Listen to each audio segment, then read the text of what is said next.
出牌必有原因，打错必须检讨。大家好，我是俊，跟各位介绍索隆领袖的效果。贴3个东启动效果，1回合1次。这个回合有跟角色对战的时候，能将领袖置为活动状态，之后不能攻击7费以下的角色。先给大家看卡表，索隆的2张检索找的是斩属性跟世界，所以除了特别强力的单卡必须投入外，那就纯粹会玩斩属性的角色去构筑。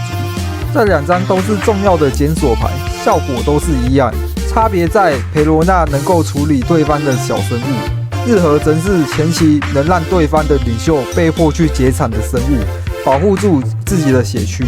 2费的阻挡者凡效果 KO 也能够被检索，前期就能拍下来，为你的5费打手做防御的准备。再来是投入了3张不同的2000刀，老爷爷能够横置掉2费阻挡者，在斩杀环节做使用，偶尔也需要清除对方的1费生物。最常见的就是小丑八旗，它不会被斩属性角色 KO， 很难去处理掉，需要依靠这张来解决小丑八旗。PRB02 的4费索隆，补足后手牌组4费的曲线，本身2000刀又有阻挡者，还不怕被效果横置，已经是非常优秀的2000刀选择，地位相当重要。单费达之喜虽然不能被检索到，但是凡绿色角色离场的能力是目前唯一的2000刀，优秀的效果就足够进我们的牌组了。主力打手费白马、达斯奇、斯摩格。白马的登场重置2个活动东，若是站驻场上的话，等于你每回合都会多2个活动东，本身又是基本的6000打点，使对方被迫去解决掉白马。达斯奇最厉害的核心主力，7000的身材，能力还能够倒对方一只原费用6以下的角色，之后再贴3个东给领袖，给你做到强制解对方角色，逼对手做选择资源上的交换。斯摩格跟白马比，就只是少1东的能力，换来的是7000的身材加上能力给消失。7000的打点跟消失的能力，无疑是给对手血量压力，也是个优秀的5费打手。新卡6费罗可以拉出5费休息状态的主力打手，主要是拉我们的达斯奇跟斯摩格这2张卡。7000的身材不会马上被解掉，自己剩1血的时候还是个阻挡者，相当的好用。8费鹰眼8000的阻挡者，确保后期不会被交太多的手牌资源，跟不轻易被斩杀，而且还能活动4个东，能做到更多的事情。新卡10费香克斯，绿色终于补足了1张12000打点的大哥卡，裸拍直接再斩10个东，让你做到了占了1只12000的角色，还能够用东去做解场跟流东开事件，配合领袖更是能无痛打15000全贴解场跟逼斩杀。零费事件索隆没有丢牌手段，因此手上没边的牌到后面都是无用的状态。为了确保每张手牌都能用到，而投入了这张事件。1费白龙主要是配合8费鹰眼，做到了对手9000攻击的压力，有时候也能保住自己躺下来的白马不被对手攻击。1费9刀流作为绿色最后的斩杀万用牌，兼具反手跟攻击的手段，非常的厉害。3费海贼王索隆招牌事件，真正的3刀流，最后做收尾手段来使用。不采用的单卡4费伊莲娜，虽然能够倒原费用4的角色，而且一样能3东贴在领袖上，做到只花1费就能做的事情，但是只有在4费回合的阶段才有可能拍费出来，后期都要照费拍生物，而且4费战场没有什么压力，对手有小生物的情况下也能轻易的解掉，处于只能活1回合的卡片。对于索隆这种激进攻击的领袖来说，还有更好的选择。4费6000的索隆，4费就有6000的身材，确实相当不错，打内战索隆也不会被解掉。但绿色优秀卡还有很多，而且4费阶段我还能够检索或是拍2费阻挡者。如果要我去花4费来战场，我选择稳固后面的回合数去做其他事情。真的怕内战的话，至少能投入1张。费5000的新卡绿索隆，效果登场攒2个活动钟，回合结束这张卡为活动状态。非常强的卡，2费就能有5000的打点，而且剩下2费可以拍检索或阻挡者，非常的舒服。但不投入的原因是，同样只能组织拍出来，而且索隆的优秀卡够多了。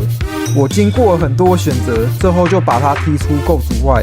真的要放的话，可以至少建议有2张。5费新卡香吉士一样裸拍攒2东，可以跟白马做比较了。不选择原因是纯粹是打属性检索不到，并且它没有边，牌组能丢没边的只剩下0费世界，所以这张牌很强的效果，但是完全不会去投入。1费鱼人最有争议的一张卡，这张卡确实非常强大，正确时机出场的话，胜率至少能拉高超多，但缺点也更多。不投入的原因是纯粹是不能检索这张牌，为了增加上手率，直接满边4张，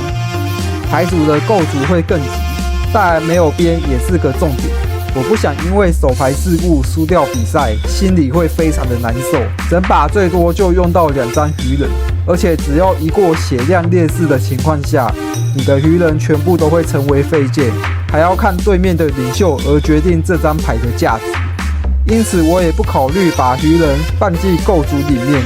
再来说说环境对局，基本的3巨头：蓝子鲁夫、绿子鲁夫、索隆。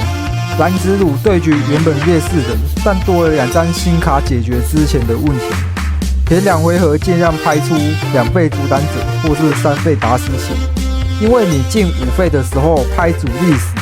对方会跟着神自杀。要是没有2费阻挡者的保护，5费角色就会被 KO。但记得拍3费达斯奇的时候，就要知道你不能拍出5费达斯奇，因为3费达斯奇有特别写说，只能保护达斯奇以外的角色，这点要注意一下。之后6费拍罗可以确保场上占2只打点，为9费大妈的连拍做反手准备。在进10费后，甚至拍香克斯都能占12000的角色，加上用10东去处理掉对手的9000角色，或是在逼对手交出1血，牌面的优势会非常的巨大。香克斯的出现已经不怕蓝子鲁后期的9带9，之前牌组没有多余的能力去处理牌面，现在则是能轻松做到。因此我认为13弹索隆打蓝子鲁会是非常简单的。绿子鲁则是之前相对好打，但过了13弹后可能反而打不赢，毕竟绿色现在每张草帽标都开始能够攒活动东了，到时候绿子鲁说不定给你个7带5 3字不灵，攒完东后再拍4费新的索隆，再攒2东，最后流东费用开大脚，横铺场的压力给得很大哦。现在想想就非常可怕。但打法原则，起手一定要有达斯奇，或是用检索快点把达斯奇找出来。在面对准时拍出3字不灵的时候，要跟着拍出达斯奇，去砍对方的3字不灵，之后逼对手交刀出来。再来8费鹰眼出场，要配合的1费白龙保护住血区。之后10费的香克斯的战场，为最后1回合的斩杀作为突破点。索隆内战则是看谁先攻，有2张5费达斯奇是最好的选择。所有动作都是在逼对手的血区，牌面角色保护住，看谁先能最快叫斩。因此先攻很有优势。若是你后手也不要难过，你的打法就要偏向保护住自己的血区。对手踢5000能花1手解决，记得要保。而2手以上当然还是放血区给他，其余要努力的去保护住场上的角色，这样你才能够稳住台面。后手的优势则是能提早拍出鹰眼，鹰眼能有效的去阻止对手的角色攻击，千万别害怕索隆会转头去解你的鹰眼。本身就劣势起步了，操作要大胆一点。最后再聊一下13弹的假想对局，罗杰、绿鲁夫、伊姆。罗杰看起来没办法走4件走，不像蓝之路那样，你添个10000，他就会交1手就能保护住血区，所以全力天东把他踢死应该是没有什么问题。后期的7天头也不构成威胁，毕竟索隆本来就不是保血为主，交手牌2张就不太考虑去保血区了，都是用大量的阻挡者拖回合数，反而是逼对手去做资源交换，后期对方扛不住血区去做闪杀的动作。罗杰的优势是用领袖的身材来持续维护后期，手牌资源反而没那么充足，因此个人会认为非常好打罗杰。打绿鲁夫看起来就比较难打了，绿鲁夫的资源在于东，而我的一东是1000攻击力，鲁夫的一东则是2000防御力，光是这点看起来就会很劣势，再加上场面的角色没办法去做到有效的交换资源。绿鲁夫的前面3片血应该可以放给你，只要最后留5东加防御事件的东数，基本上索隆就会攒不进去。之后就要看一下对局，再去思考如何应付。目前只是猜测而已。伊姆则是没啥问题的优开。伊姆强的点在于所有主力角色不被离场加 KO， 但索隆则是靠角色的休息来解场，这样伊姆前期场面很容易是空角色的，唯一的 KO 手段也就只有 KO 5费的角色。但我们有2费的阻挡者跟3费的达斯奇做保护，场面的压制力一定是够的。加上4节领袖前期又没有赚取资源的手段，很容易进入到10费强势环节时就被叫斩。因此我认为伊姆不构成索隆的威胁。以上是我目前预估13弹索隆会遇到的问题，可能会有点误差，